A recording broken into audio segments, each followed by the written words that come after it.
আসসালামু আলাইকুম গাইস, সবাই কেমন আছেন? আশা করি সবাই ভালো আছেন। আলহামদুলিল্লাহ আমিও ভালো আছি। আজকে চলে আসলাম রবীন্দ্রনাথ ঠাকুরের বাড়ি।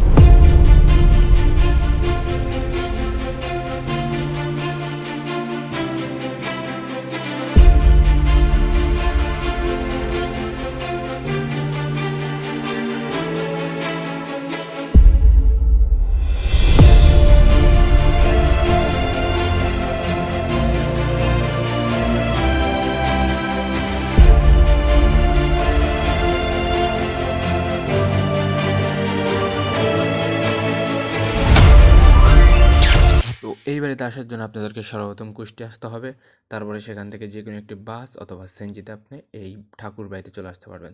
ঠাকুর বাড়িতে ঢোকার জন্য সর্বপ্রথম আপনার 30 টাকা দিয়ে একটি টিকিট করতে হবে। তারপর আমরা ভিতরে ঢুকবো। ভিতরে ঢোকার পরে ভিউটা আপনাদেরকে দেখাই। এটা হচ্ছে আপনার বাড়ির বাইরের পাশ। দুই পাশে ফুলের বাগান আছে আর সামনে দেখছেন বাড়ি। তো এই বাড়ির মধ্যে আমরা ঢুকবো এবং এটার মধ্যে কী কী আছে আপনাদের সমস্ত কিছুকে খুব চুলচেরা বিশ্লেষণ করে দেখাবো।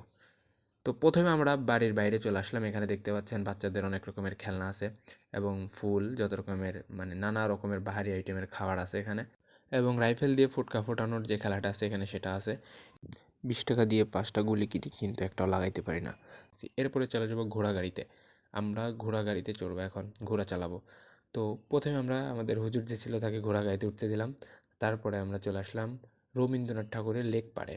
সেখান থেকে শহীদ মিনার, এটা শহীদ মিনার নাকি বলতে পারি না, তার সামনে রয়েছে একটি মাঠ, অসাধারণ একটি মাঠ। মাঠে এটা হচ্ছে বাড়ির সামনের মাঠটা।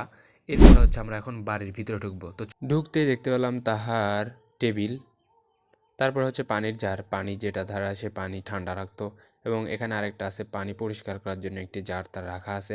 তো পাশাপাশি তার আলমারিটাও রাখা আছে, এবং তার কিছু অঙ্কিত ছবি আমরা দেখব, এবং খাজনা আদায়ের যে সমস্ত টেবিলে তিনি ব্যবহার করতেন সেগুলো, এগুলো হচ্ছে তার অঙ্কিত ছবি।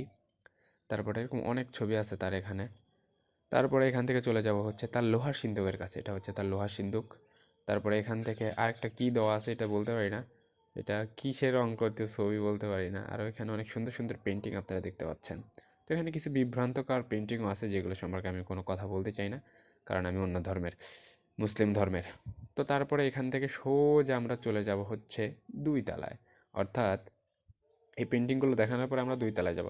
2 তলার মধ্যে কী কী আছে দেখব। 2 তলার মধ্যে সর্বপ্রথম আমরা যেটা দেখতে পাই সেটা হচ্ছে লোহার স্পিড বোট, অর্থাৎ এই স্পিড বোটটা সর্বপ্রথম তিনি আর কি সেখানে আনছিলেন, ইঞ্জিন চালিত যে বোটটা আছে সেটা।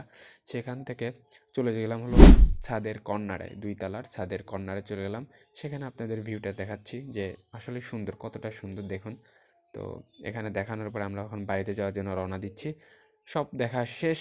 আজকের মতো ভিডিও এই পর্যন্ত। এখন আমাদের বাড়ি যাওয়ার পালা। তো বাড়ি যাওয়ার আগে আপনাদের কিছু কিছু কথা বলে রাখি।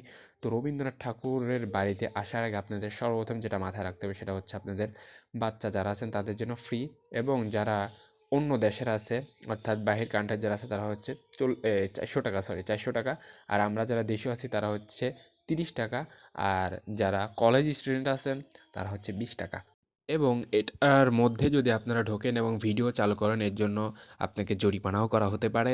এবং পাশাপাশি যেটা হয় যে ওখানে কিছু চৌকিদার আছে বা আপনার ওখানে কিছু দায়িত্বরত অবস্থায় কিছু মানুষ আছে, তারা আপনাকে কোনো মূল্যেই ভিডিও করতে দেবে না। তো ভিডিও আমি অনেক কষ্ট করেছি, অবশ্যই আপনারা দেখতে পারছেন যে আমার হাত কাঁপাকাঁপি করছে, ভিডিওটা আর খুব নর্মাল হয়েছে। তো তারপর আমি যথেষ্ট পরিমাণ চেষ্টা করছি যেন ভিডিওতে সমস্ত কিছু আনা যায়। এখানে দেখাচ্ছেন একজন নায়ক। তো যাই হোক, তো আজকের মতো ভিডিও এই পর্যন্তই। ভিডিও এই পর্যন্তই। দেখা হবে অন্য কোনো ভিডিও।